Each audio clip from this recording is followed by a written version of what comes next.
Western civilization's story is filled with heroic deeds, reeds of timeless wisdom, and moments of unforgettable beauty.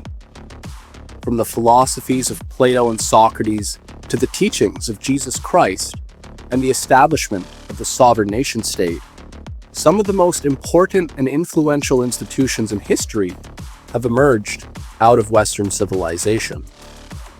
From the discoveries of Leonardo da Vinci and Johannes Kepler, to the poetical genius of Aeschylus, Schiller, and Shakespeare, to the wisdom of Solomon and Solon, the West boasts of perhaps more instances of the highest expression of genius in the arts, sciences, and statecraft than any other recorded civilization. And then we have works like Homer's Iliad and Odyssey, which present countless images of men embodying the highest virtues of the ancient world, including courage, gallantry, strength, and beauty. The Great Pyramids, the classical Greek sculpture, Renaissance palaces, and Gothic cathedrals, timeless beauty adorned many of the West's most precious institutions and monuments, defying the vicissitudes of life and time. But it wasn't only the beauty and excellence of the West's outward achievements that mattered. Religious and spiritual life, rather than being a soulless and performative exercise, was embodied, fought for, and defended, inflaming the souls of the faithful everywhere. Even the most powerful emperors in Rome weren't able to suppress those transported by their beatific visions. Christians and their saints weren't afraid to die for what they believed in. They preferred to be fed to the lions rather than submit to the evils of the late Roman Empire.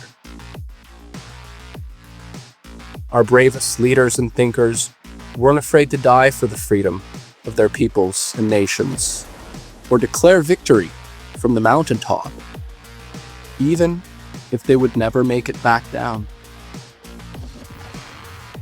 Philosophers like Seneca and Socrates taught that death was hardly the worst of fates. An unexamined life, a life devoid of meaning and courage, was often a greater source of evil and destruction in the world.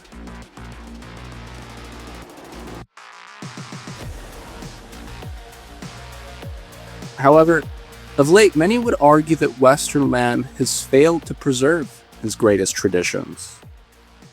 Today, under a new rising technocracy, bureaucracies and financial centers wield more power than the greatest emperors and kings of the ancient world.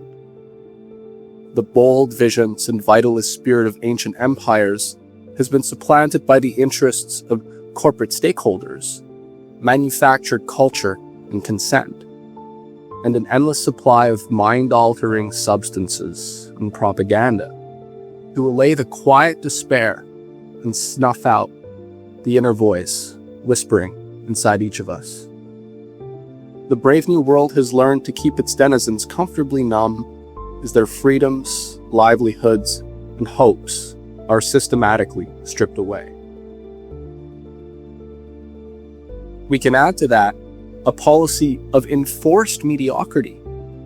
Society is no longer ruled by the strongest or the wisest, but a covert system of speech codes, collectivist values, and a myriad of social engineering programs devised to breed conformity, where mediocrity triumphs over excellence, where equity overrules justice, and where collectivist values trample over individual merit, lest the designs of a technocratic elite be challenged by a thinking and creative citizenry. In a word, today's Western civilization appears designed to create docile and malleable citizens, where individuals possess neither the acumen nor the courage to go against the grain. They can only blindly and helplessly stumble through the quagmire of a rising technocracy, with little faith to carry them on. and little vision to chart a different course. But is this the full picture? Or is there more to Western civilization's current decline and technocratic quagmire? After all, what really led to the fall of Athens and classical Greece, the cradle of Western civilization? What about Rome and medieval Christendom? Some would argue the West has intentionally been effeminized with a covert estrogenic war led against masculinity, such that now true civilization can only be restored through violence and the restoration of ancient empires. While the West has clearly lost its sense of purpose, direction, and vision, an actual study of the fall of great empires and civilizations suggests that the many convenient narratives proliferating in alternative and dissident media spaces may be just as flawed as the mainstream narratives they seek to challenge. For instance, take classical Athens. Considered the cradle of Western civilization, its standards for beauty and philosophy remain the standard for all serious minds committed to beauty and truth. Its classical theater and sculpture stand unparalleled in the history of drama and the plastic arts. Plato and the Greek philosophers laid the basis for the scientific investigation of the cosmos, which was understood to be as much a work of beauty as reason. And they did so by elaborating a method of scientific hypothesis, which allowed for an investigation of not only the cosmos as a whole, but the mind itself, the true source of creative discovery and wealth. Named after the warrior goddess of wisdom, Athena, the city of Athens' citizen armies included among its ranks some of the greatest playwrights and philosophers, like Aeschylus, who fought at Marathon, or Xenophon, who fought with the 10,000. Time and time again, the hordes of the Persian Empire, the Marcher Lord, and its Babylonian overlords were no match for the advanced Athenian culture. Its victories are recorded as some of the most iconic and historic battles in human history, such as the battles at Thermopylae, Marathon, and Salamis.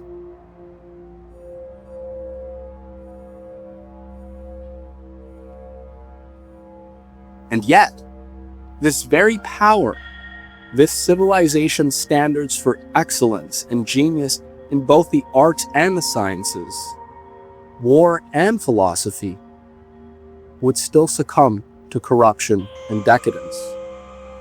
Over time, sophistry and oratory became prized above truth and the love of wisdom itself. Socrates and Plato warned against the dangers of falling for seductive arguments and the eloquence of foreign agents, like the many sophists infiltrating Athens at the time. But sophistry and appeals to the emotional demos ultimately won out over the counsels of its wisest citizens. Finally, Athens would embark on a series of imperial military campaigns, which it justified as a means of supplementing its own wealth and revenues. Given its internal industry, farming, and economic life had been allowed to decline in order to fund lavish spending by its own political classes.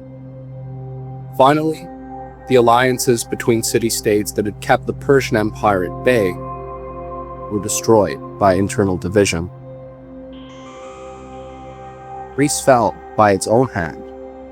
Likewise, the early Roman Republic, whose greatest leaders served as models for the establishment of the United States of America, would degenerate into a full-blown empire, embracing the most repulsive forms of brutality and spiritual wickedness as it persecuted the early Christians. At the same time, its emperors ruled according to the counsels of powerful hidden elements within the empire, Rome's ruling mystery cults, its oracles and their Sibylle books. These hidden hierarchies of power shaped Rome's religion and superstition from behind the scenes, which suggests these empires hardly died because of their effeminacy or weakness. There was something else. So the Roman cult of Mithra, an imported solar cult originating from Persia, would take over the Western Empire, infiltrating its ruling classes and military, shaping policy and decision-making from behind the scenes. Meanwhile, a bloodlust and desire for power dominated much of its citizenry and leadership, directing the empire's remaining energies towards its own final exhaustion and moral destruction.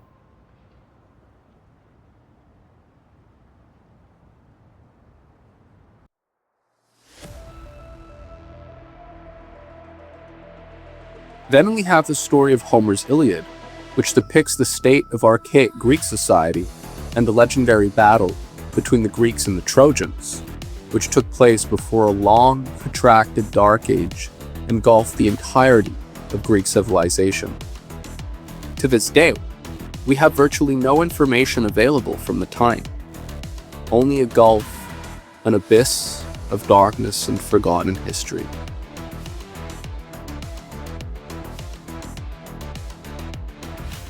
The Iliad depicts the martial virtues of gallantry and courage in warfare, and the desire of ambitious warriors and princes to make names for themselves in a world where most men die in obscurity.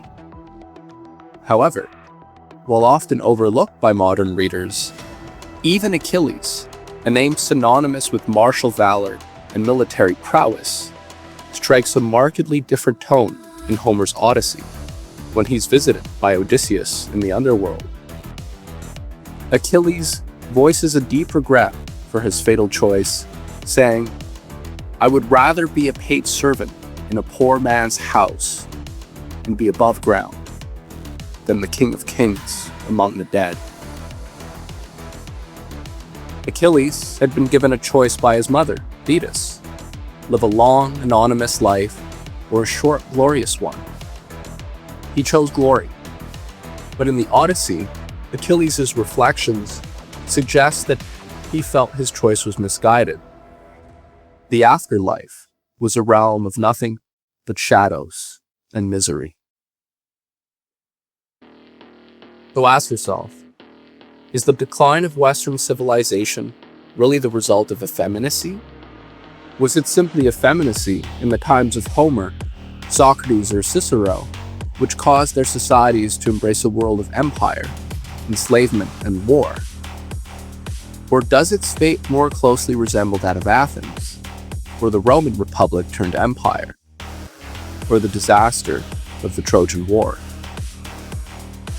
Today, some would argue that Christianity has lost its appetite for war, which has led to the softening of Western man.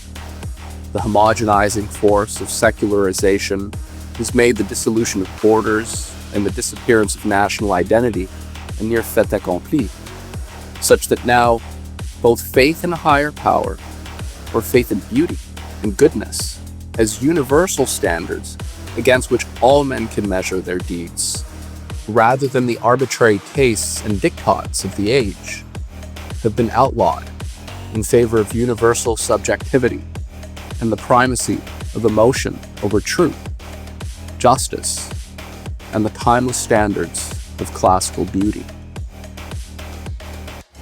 Should we, like some circles in the alternative media, look to some new crusading knighthood to save the day and rid Western society of its infidels and the traitors and accomplices of a decrepit oligarchical class?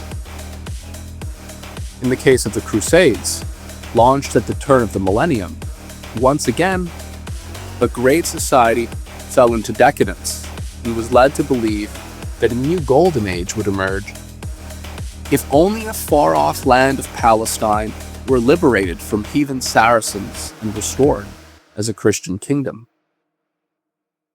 The new age of crusader knights led by feudalist orders of Norman robber barons and Knights Templar chose instead to shape the world by bloody warfare. The Gnostic secret order of Templars promoted a new type of warrior monk, willing to kill for Christ. All sins carried out in crusade would be immediately forgiven, granting even those who committed acts of perversity and murder direct access to heaven. Or so the Crusaders were led to believe. From an outward image, the Templars conveyed a pro-Christian image, but as was discovered later on, the secretive order that had gained control of all banking and ports across Europe maintained an occult inner order, which revolved around the rejection of Christianity and the worship of a demonic entity known as Baphomet. Countless thousands sped towards their gruesome ends as an age of religious war was launched, causing centuries of chaos, depopulation, violence, and the erasure of the healthier traditions of both Christian and Muslim worlds alike.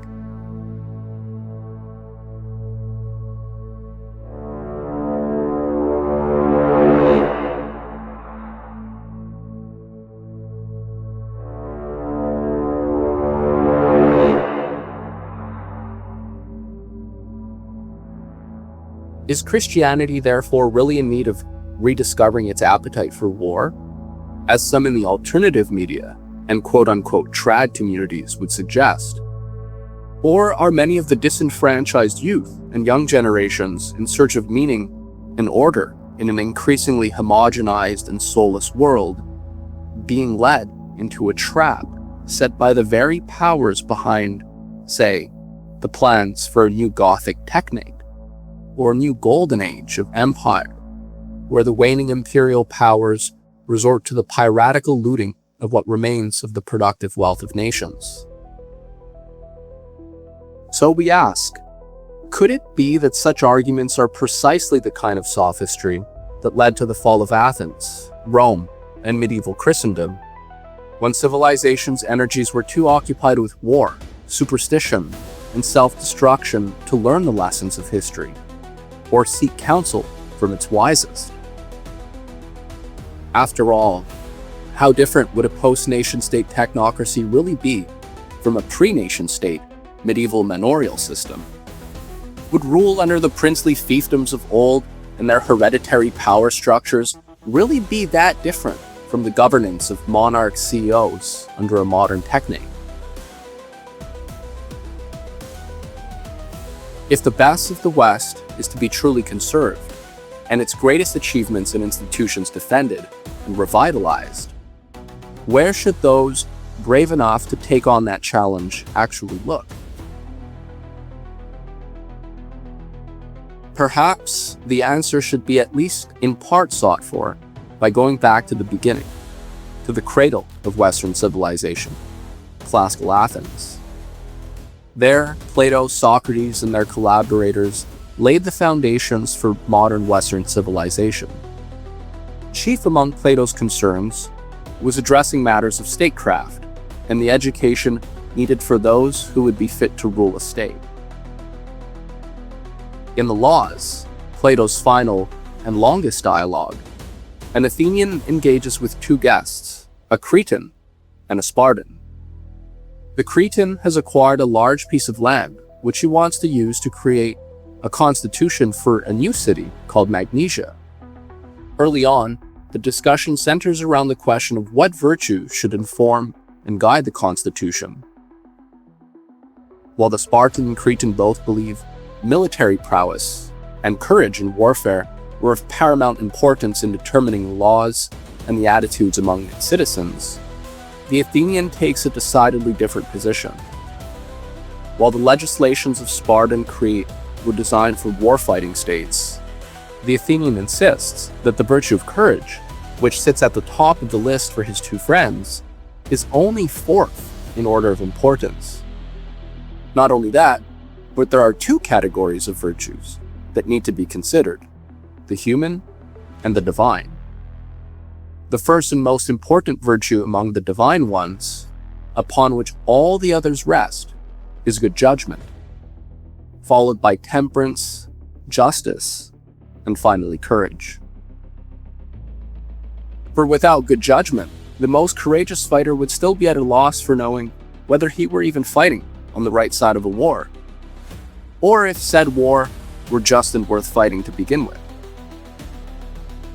On the side of human virtues, The Athenian lists health as the first, followed by strength, beauty, and wealth.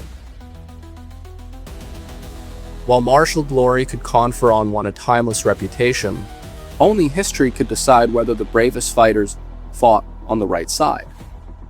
As Plato observed in the Republic, even the images of virtue depicted by the prince of poets himself, Homer, weren't necessarily perfect and should still be examined with a critical eye, however captivating and spellbinding the stories about such virtue and heroes might have been. And indeed, the history of classical Athens and Sparta suggests Plato's lessons were far from simply the pedantic reproaches of a literary critic.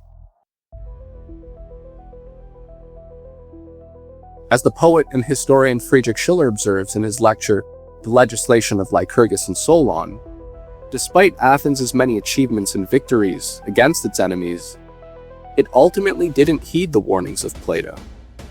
Despite its many advantages and achievements, Schiller observed the following about the Athenians, the same people who ultimately put Socrates to death. This people, whom we admired for their fine morals, their gentleness and their wisdom, not infrequently stained themselves with the most shameful ingratitude towards their greatest man, with cruelty towards their conquered enemies, corrupted by the flattery of its orators, abusive of its freedom, and made vain by so many brilliant advantages, it often oppressed its allies and neighbors with intolerable pride, and allowed itself to be guided in public deliberations by delusional spirit which often frustrated the efforts of its wisest statesmen and brought the state to the brink of ruin. Every single Athenian was tractable and gentle, but in public meetings he was no longer the former man. This is why Aristophanes described his countrymen as sensible old people at home and fools in meetings. The love of fame and the thirst for novelty controlled them to the point of debauchery. The Athenian often staked his fortune, his life, and, not infrequently, his virtue on fame.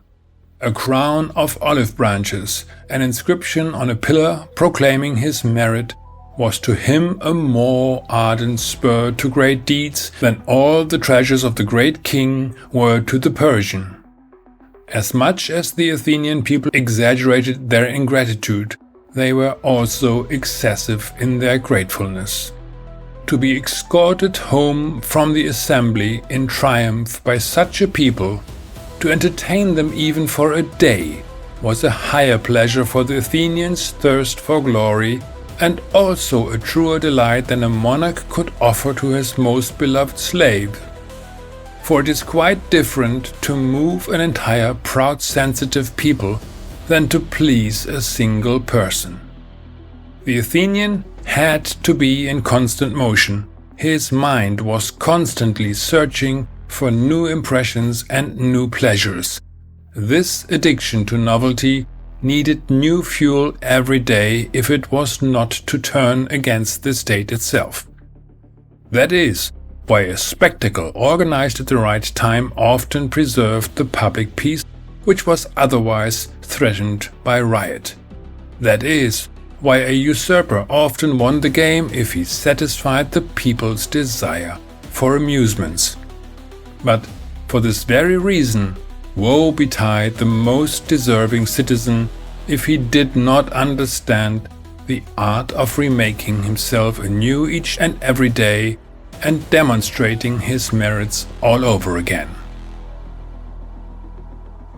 Are those speakers and influencers today promoting the idea of a new age of expeditions, glorious crusades, and the restoration of kings and princes really interested in preserving Western civilization's most precious institutions and traditions?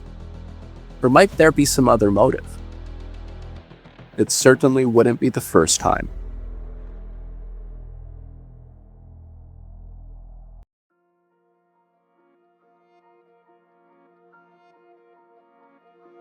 Perhaps the moral of our story is that there is no shortcut for discernment.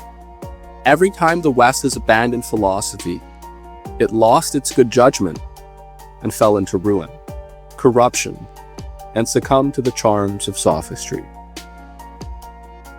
And many a witless rogue was sent to die for the plutocrats and oligarchs who have no use for philosophy, other than as a tool to justify their own power.